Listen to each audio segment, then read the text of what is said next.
ورسې دا زموږ تازه ځوانان غریبان ځانونه تباه او برباد کړلو د فیسبوک کو د ټیک ټاک کو د موبایلانو د آنلاین هغه پروګرامونو د انجونو سره کوي در په در اوس بیا چې کله د واده ورځ را ورسیږي خالي دا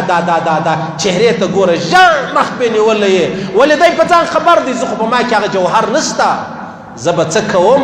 او زه به د کور والا سره څنګه ژوند تېروم زما کور والا خو زما څه ژوند غواړي ځواني غواړي صحت غواړي اولاد غواړي او په ما کې هغه استعداد نشته بیا راشي دغه د دروغو حکیمانو لره هغه بیا په 50 روپیو ګولۍ مولۍ ورکړي چې ورکړي بیا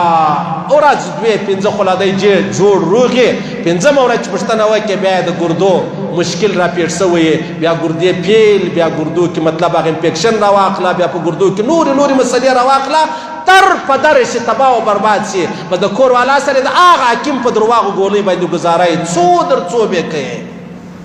دا کوم خلک چې طاقت ګولۍ خوري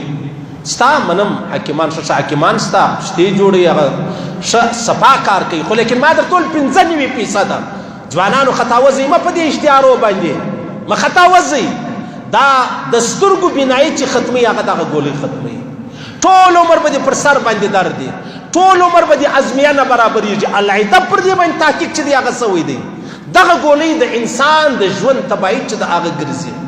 او بله ورځ بیا یو شی نسته بیا وژاړي ولې ځواني یې تباه کړله یا په کالج یا په یونیورسټۍ یا په شاپینګ سینټر یا په میسیجانو یا په مطلب هغه د موبایل په نورو خبرو باندې چې کله ځای راورسېدی په هغه ورځ دی تا ته رسۍ در وچلوي چې زما د خوا دا کار نه کېږي موږ وینو و چا واده په 2مه 3مه باندې راشي یو الله په خبر دی د په زړه چې دی څومره پریشان دی چې مولوي صاحب د خدای روی درته نسم په ما کوډې سوي دی هېڅ کوډې نه در سوي ستا سره کوډې څه تعلق لري ته هغه سړی نه یې چې په موبایل کې د شل کسان زنانې ساتلي ته هغه نه یې چې په موټران کې به د بل لوڼې د بل خوندې وړلې نه یې چې یې نو بیا به خامخا دغه خبره هېڅ کوډې موډې نشته درواغ به نه سره جوړوو په دا خبرو به موږ ته ګزاران سره کوو چې یاره